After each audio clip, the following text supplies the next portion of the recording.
السلام علیکم بچوں، میں محمد فرید ملک، ٹیچر UPS بٹنگی۔ آج ہماری 5ویں جماعت کا جو اردو کا موضوع ہے وہ ہے لداخ سے ایک خط۔ آج ہم یہ پڑھیں گے۔ یہ ایک لڑکا جو ہے جس کا نام سہیل ہے، وہ اپنے دوست سجاد کو لداخ سے خط لکھ رہا ہے۔ تو اس خط میں وہ کیا کہتا ہے یہ ہم آج پڑھیں گے۔ پہلے ہم دیکھیں گے مشکل الفاظ۔ طول و عرض، سرپرست، مجسمہ، انمول، تھنکا۔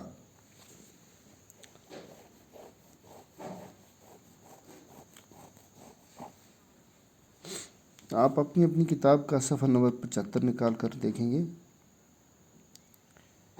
طول و عرض اس کا مطلب ہے لمبائی چوڑائی، سرپرست سرپرستی کرنے والا، مجسمہ کا مطلب ہے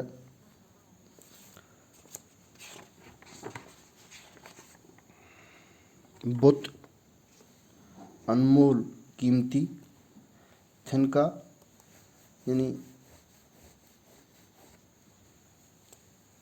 تھنکا کا مطلب ہے جھنڈا۔ لے سے یہ خط لکھ رہا ہے اور جس دن اس نے خط لکھا ہے وہ ڈیٹ ہے 22 جولائی 2017 عیسوی۔ پیارے سجاد، السلام علیکم۔ آپ کا خط ملا، یاد آوری کا شکریہ۔ آپ نے اپنے خط میں لداخ کے بارے میں کچھ سوالات پوچھے ہیں۔ چند سوالات کا جواب میں اسی خط میں دینے کی کوشش کروں گا۔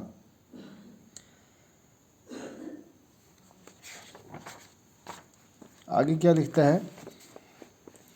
جیسا کہ آپ جانتے ہیں، لداخ کے طول و عرض میں بدھ دھرم کا پرچار کرنے والوں کے لیے جگہ جگہ خانقاہیں بنائی گئی ہیں۔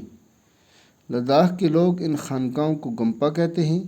ہم انہیں بدھ وہار بھی کہہ سکتے ہیں۔ شے، ٹھکسے اور ہمیس گمپا یہاں کے مشہور گمپا ہیں۔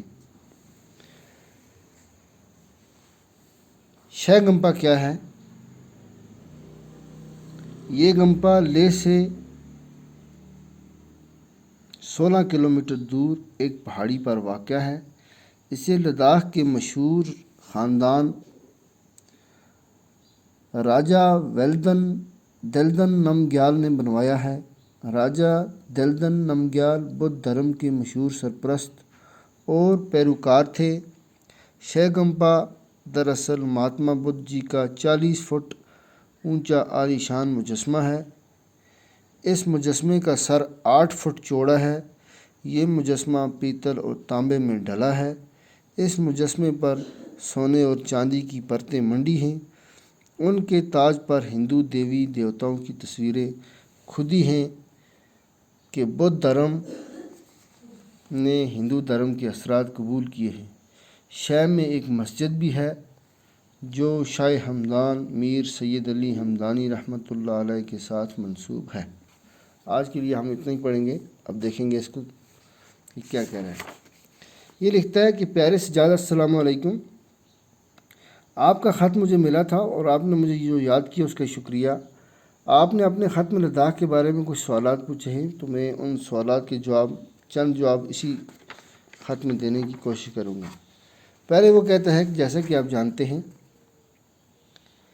کہ لداخ کے طول و عرض ہم نے پڑھا تھا کہ یعنی کہ لمبائی چوڑائی میں پورے علاقے میں بدھ دھرم کا پرچار کرنے والوں کے لیے جگہ جگہ خانقاہیں بنائی گئی ہیں۔ لداخ کا جو علاقہ ہے وہاں پہ بدھ دھرم کو ماننے والے بہت زیادہ ہیں اور ان کے لیے جگہ جگہ خانقاہیں بنائی گئی ہیں۔ لداخ کے لوگ ان خانقاہوں کو گمپا کہتے ہیں، اور جو وہ خانقاہیں بنائی گئی ہیں لداخ کے لوگ ان کو کیا کہتے ہیں؟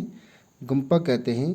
ہم انہیں بدھ وہار بھی کہہ سکتے ہیں، یعنی ہم انہیں بدھ وہار بھی کہہ سکتے ہیں، اور جو وہاں کی مشہور گمپا ہیں وہ 3 ہیں۔ ایک کا نام ہے شے، ٹھکسے اور ہمیس گمپا، یہاں کے مشہور گمپا ہیں۔ شے گمپا کیا ہے؟ شے گمپا یہ اس کا فوٹو دیا گیا ہے، یہ کیا ہے؟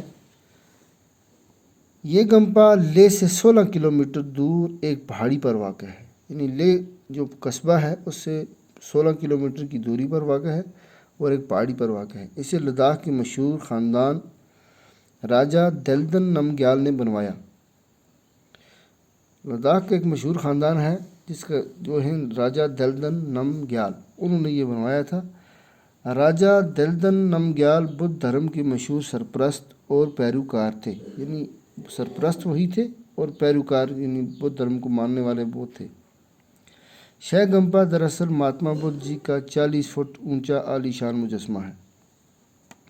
بدھ دھرم کے ماننے والے مہاتما بدھ کو زیادہ مانتے ہیں، اور اس گمپا میں شے گمپا میں مہاتما بدھ کا 40 فٹ اونچا اور عالی شان مجسمہ یعنی بت بنایا ہوا ہے۔ اس مجسمے کا سر 8 فٹ چوڑا ہے، اس کا جو سر ہے وہ کتنا چوڑا ہے؟ 8 فٹ چوڑا ہے۔ یہ مجسمہ پیتل اور تانبے میں ڈلا ہے، اور اس مجسمے میں کیا ہے؟ پیتل اور تانبا اس 8 فٹ اس بت میں اس کے سر میں ڈلا ہوا ہے۔ اس مجسمے پر سونے اور چاندی کی پرتیں منڈی ہیں، اور اس پر اتنا انہوں نے خرچہ کیا ہے کہ سونا اور چاندی کی پرتیں بھی اس پر چڑھائی ہوئی ہے۔ ان کے تاج پر ہندو دیوی دیوتاؤں کی تصویریں خود ہی ہیں، کہ بدھ دھرم نے ہندو دھرم کے اثرات قبول کیے ہیں، یعنی کہ انہوں نے کیا کیا ہے؟ ہندو دیوی دیوتاؤں کی تصویریں بھی اس پہ بنائی ہوئی ہے، جو اس بات کا پتہ دیتی ہیں کہ بدھ دھرم نے ہندو دھرم کے اثرات بھی قبول کیے ہیں۔ شے میں ایک مسجد بھی ہے، جو شے کا علاقہ ہے جہاں پہ شے گمپا ہے، وہاں شے اس ایریا میں ایک مسجد بھی ہے، جو شاہ ہمدان میر سید علی ہمدانی رحمۃ اللہ علیہ کے ساتھ منسوب ہے۔ یعنی وہ مسجد کس نے بنائی تھی؟ میر سید علی ہمدانی رحمۃ اللہ علیہ نے بنائی تھی، اس کے ساتھ یہ مسجد جو ہے یہ منسوب ہے۔ اس مسجد کا یہاں پہ بھی فوٹو آپ دیکھ سکتے ہیں۔ اور اس کے بعد کیا ہے وہ ہم کل پڑھیں گے۔ آج کے لیے آپ اتنا ہی، اور آپ اس کو اچھی طرح سے یاد کریں گے، پھر ہم اس کے سوال بھی لکھیں گے۔ آج کے لیے اتنا ہی، شکریہ۔